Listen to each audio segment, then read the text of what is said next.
is an old landfill.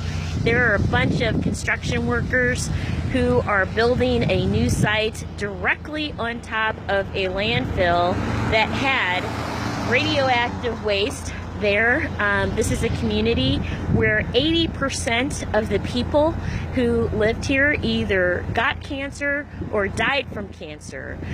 Well, my maternal grandfather told me that he used to work at Mountain Pride years ago. This is probably in the late 40s, early 50s. He used to be a truck driver, and that they used to dump in Robertson, Missouri. He didn't really elaborate on it, but he did tell me that. My name's Linda Buchanan, and I actually grew up with the landfill.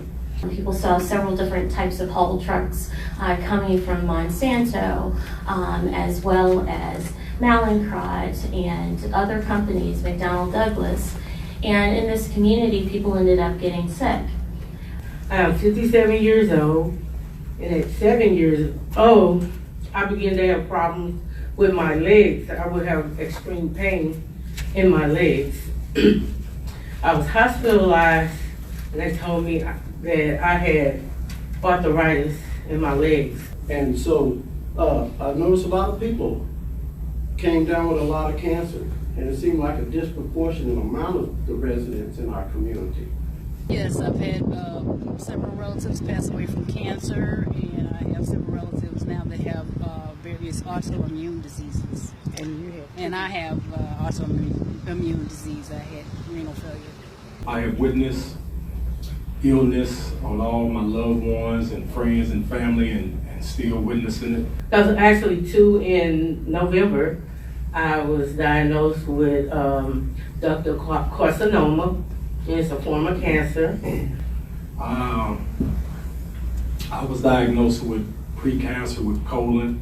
My grandmother, she had breast cancer. Make a long story short, my uncle, he passed the cancer, and I seen friends and family pass, and I'm just tired of seeing it. This is something that was very personal to me because in August of last year, my wife of 34 years was diagnosed with lung cancer. Never smoked, but she lived right there at that Kent landfill. And my aunt, she passed away from leukemia. And that's a devastating feeling. When you can't help your family, nothing you do, I don't think you can put a cost on that. I played in Bridgeton, Hazelwood, so I was constantly around all this toxin. The radioactivity is still there. So people are potentially getting sick.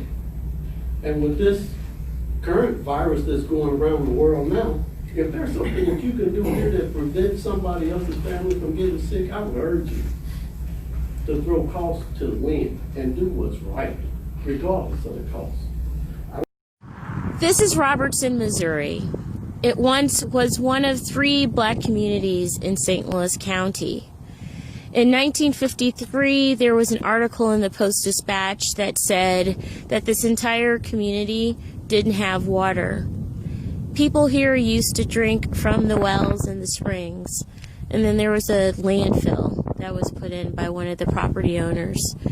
And at that landfill, they used to dump radioactive waste. What you see now is nothingness, but for a sign, a Paul McKee sign, I guess he plans to build here, and then there's a church. One thing you should know is that radioactive waste never goes away. You can't water it down, you can't process it, so it is gone. And so literally there are buildings in this area that have employees who are working. Some people can't drink water in radioactive contaminated areas, such as Earth City and small areas in Bridgeton. And now there are people who are building on top of this property where there was once a black community, Robertson, Missouri.